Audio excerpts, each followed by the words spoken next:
Ini aliran apa ini? Haram, itu haram. Akhirnya kan dia jadi bingung gitu loh. Ustaz, apa hukumnya jilbab? Bayang. Terus jawabannya apa? Apa jawaban Ustaznya? Kata Ustaznya, ini pelajaran nomor 27. Alhamdulillahirrabbilalamin. Pertama kali antum dengar kata-kata majelis ilmu, kajian sunnah, hijrah, di pikiran antum pertama kali apa yang muncul? Antum mau hijrah itu totalitas atau pelan-pelan? Pelan-pelan sih. Pelan-pelan. Yakin nggak totalitas? Nggak salah tuh. Gimana ya? Karena setiap orang butuh proses sih, Mas. Karena proses itu ya nggak semua orang bisa langsung 180, enggak. Bisa. 20 gitu sampai nantinya 180. Jadi pelan-pelan sih kalau Ana sih. Tapi hijrah itu butuh keyakinan, yang artinya kita tuh harus ninggalin penuh gitu loh dengan circle-circle kita yang lama. Sebagian orang mungkin berpendapat kayak gitu loh. Artinya ya biar antum nggak nanggung-nanggung lah, biar nggak masih campur sama teman-teman yang lama, atau misalnya katakanlah sibuk sama hal yang masih nggak bermanfaat. Itu loh khawatirnya di situ. Nggak salah tuh. Iya sih, tapi tetap ada mungkin ya kebiasaan-kebiasaan yang itu maksiat, dosa yang nggak bisa langsung ditinggalin sepenuhnya gitu. Jadi tetap jalan maksiatnya. Iya, ada beberapa dosa yang masih jalan, yang satunya tapi udah tobat. Ya pelan-pelan lah proses, tetap ada proses. Ini repot dong kalau sudah kayak gini. Gimana Ustaz? Ini kok ada orang hijrah ini nyicil Ustaz. Masa kayak misal contohnya nih, dia bener ninggalin zina tapi ribanya tetap kencang Ustaz. Ya apa Ustaz? Proses. Masya Allah, alhamdulillah, wassalatu wassalamu ala rasulullah ma ba'd ya. Ya kalau bicara hijrah, mungkin orang ketika berpikir hijrah itu ada hijrah fisik, di mana berpindah dari satu negeri ke negeri lainnya, yang kayaknya nggak mungkin setengah-setengah ya. Masa kakinya satu gimana tuh. Jadi ketika dia pindah ya pindah seluruhnya gitu. Dia itu pindah meninggalkan tempat itu gitu. Kemudian ada hijrah hati, fisiknya tetap di tempat tersebut ya, tapi dia berusaha untuk meninggalkan larangan-larangan Allah. Makanya kata Nabi SAW, wal muhajir man hajara ma nahallahu anhu. Apa itu Ustaz? Orang yang disebut muhajir, orang hijrah itu adalah orang yang meninggalkan larangan Allah Azza wa Jalla. Kalau dikatakan bisakah hijrah itu setengah-setengah? Ya masih nyicil lah. Seperti itu. Jadi Ahlus Sunnah wal Jamaah itu berpendapat bahwasanya boleh orang itu bertobat dari sebagian dosa dan tidak semua dosa yang dia lakukan. Umpamanya dia punya dosa 10, dia meninggalkan 1. Apakah tobatnya dia diterima untuk 1 dosa yang dia lakukan itu? Diterima. Tapi tetap dia berpotensi diazab karena dia punya 9 dosa yang dia harus tinggalkan. Kalau bicara seorang muslim yang hijrah, seharusnya dia meninggalkan semua dosa tersebut. Tapi kalau memang ada sesuatu yang belum bisa ditinggalkan, maka hendaklah dia niat untuk meninggalkan.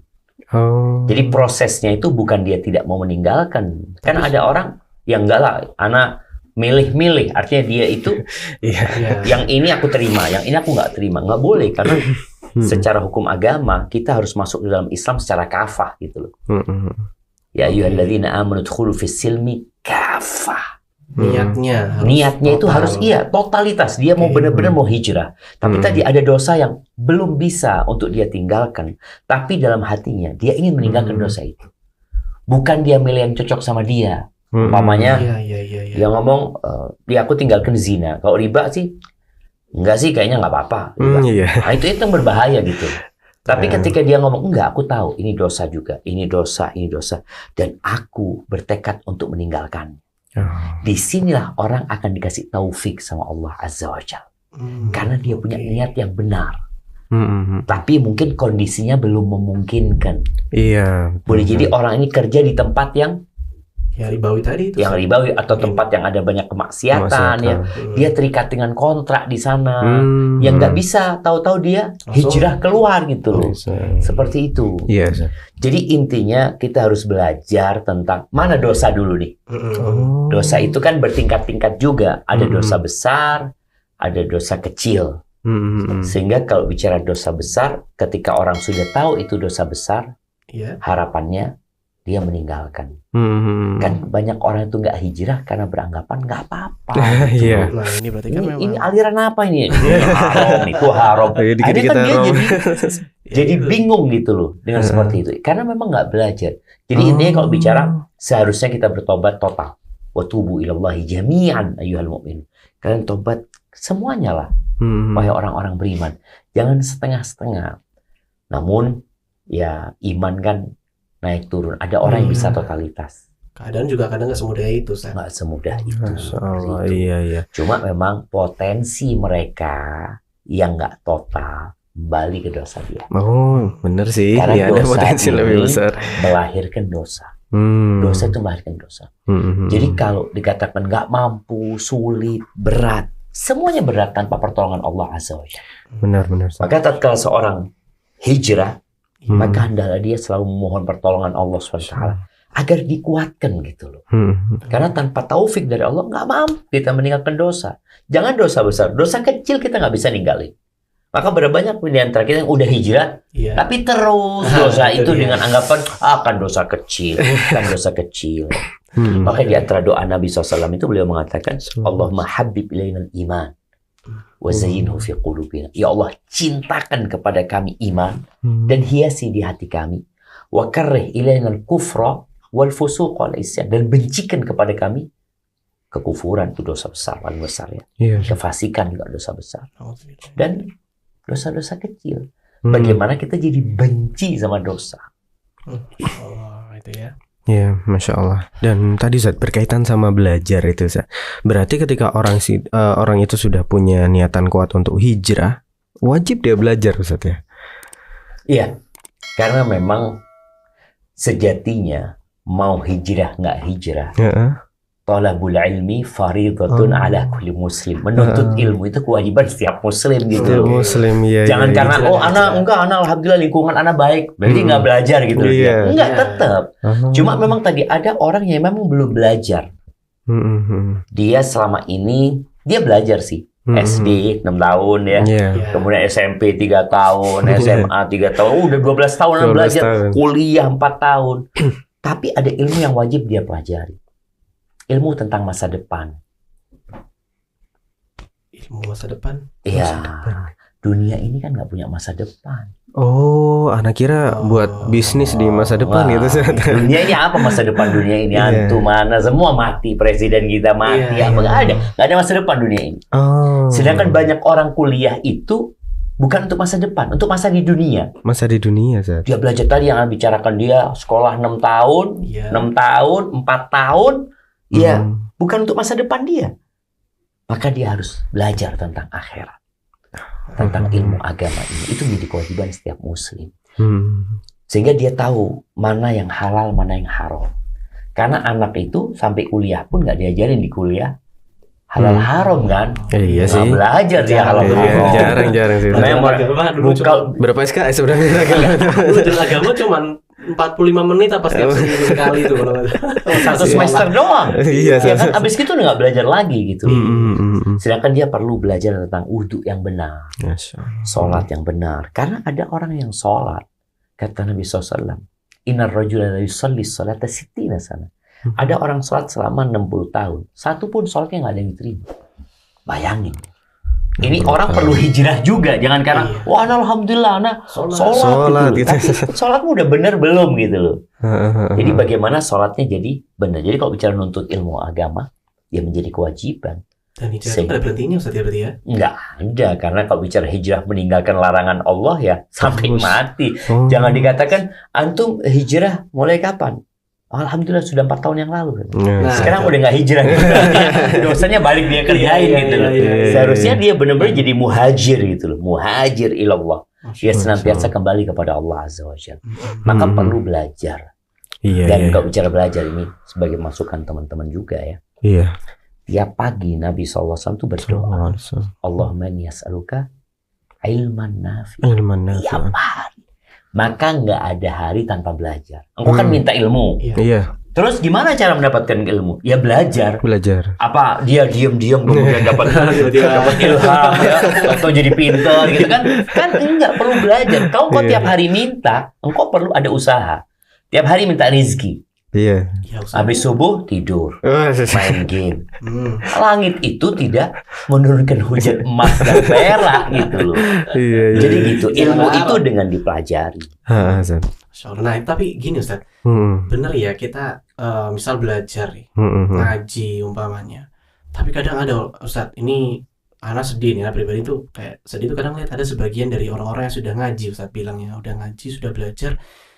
Tapi ilmu itu membuat dia jadi mungkin sombong istilahnya ya. Jadi kayak gini loh keadaan itu ya. Contoh ada nih orang yang baru datang misal akhwat umpamanya Ustaz. Baru hijrah nih. Nah baru hijrah nih Ustaz. Baru hijrah, baru mengenal Islam umpamanya. Dia masih belum menutup aurat secara sempurna. Oh iya. Datang ke masjid majelis dan di sana tuh udah, dan kemudian pandangannya para akhwat-akhwat yang udah gak enak Ustaz. Misal seperti itu. Antum pernah di majelisnya akhwat? Ya enggak dong Ustaz. Enggak, ini kok dia tahu pandangannya akhwat gitu. Umpamanya gitu ya. Senyum-senyum aja dia. Yang umpamanya Ustaz. Dapat cerita. Yang ikhwan lah. Antum contohnya akhwat lah. Yang ikhwan. Karena kita enggak pernah di majelisnya akhwat kita. Ya yang ikhwan tadi itu Ustaz, termasuk di antaranya Ustaz. Jadi kayak yang udah ngaji, udah belajar, mungkin pakaiannya masih masih bolong-bolong metal lah, seperti itu ya. Masih lama Ustaz. Padahal kan harusnya kan ya kita merangkul gitu. Bahkan ini Ana jadi ingat Ustaz. Ana jadi ingat bahkan ada sampai mungkin ya, bahkan ini afwan ya. Bahkan sampai ada yang afwan mungkin kayak waria pernah datang ke majelis sampai di tingkat itu. Terus mungkin kita bersuzon dia mau belajar mungkin ya. Dia mungkin bilang belajar tapi ternyata malah dapat hujatan gitu. Mungkin dapatnya memang benar sih memang ada salahnya, tapi kadang-kadang juga ada hujatan-hujatan itu berlebihan sekali kadang-kadang kita lihat itu. Padahal ya, dan itu kadang bikin, itu salah satu kasus ya, itu kadang bikin orang-orang yang mau hijrah itu jadi batal Ustaz, nggak jadi karena sudah merasa diserang dulu Ustaz sama jamaah-jamaahnya Ustaz, udah diserang-serang, udahlah ternyata kok serem juga ya circle orang-orang kajian Ustaz ya. Itu aduh ini gimana nih Ustaz? Itu masalah ya. Masalahnya gini, Allah itu cinta sama orang yang tobat, senang gitu. Bagaimana gembiranya Allah ketika ada orang kembali kepada Allah Subhanahu wa taala. Seperti gembiranya kita kalau kita kehilangan onta kita di padang pasir. Padahal onta itu di situ ada barang-barang kita, air kita, maka tahu-tahu onta itu hilang. Ketika onta itu kembali, gimana gembiranya kita? Allah itu lallahu asyaddu farahan.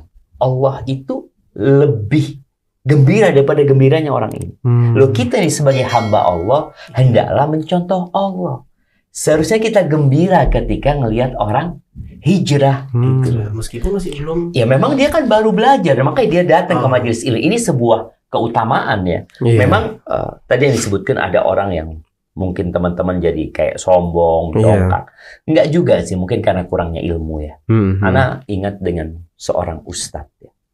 Dia dulu cerita di majelis dia, mungkin tahun 90-an itu, waktu itu ada gerakan jilbab. Gerakan jilbab. Ya, artinya ada sampai ada buku revolusi jilbab ya. Bagaimana anak-anak SMA yang pakai jilbab dikeluarkan dari sekolahannya, dilarang pakai jilbab itu. Tahun 89 90. Jadi nggak boleh pakai jilbab. Masih asing mungkin ya. Masih asing pada waktu itu. Ini ustadz lagi kajian di masjid, ada satu perempuan. Antum lihat ya, banyak akhwat-akhwat itu, bicara akhwat ya. Akhwat-akhwat itu yang kerja di perusahaan, mungkin jaga toko, dia pakai baju mini. Ketika masuk waktu sholat, dia bawa mukena. Iya kan? Dia bawa mukena. Ini akhwat bukan? Akhwat. Bukan kalau nggak pakai jilbab cewek gitu kan? Orang kan gitu kan? Kalau pakai jilbab syar'i baru akhwat gitu kan? Ini akhwat nih. Akhwat nih. Kalau pakai pendek, cewek gitu. Iya, ini subhanallah, dia dengan pakaian mininya, dia ke masjid kan, lagi ada kajian. Dia tanya, Ustadz mau tanya Ustadz, dengan pakaian seperti ini, dia nggak pakai jilbab.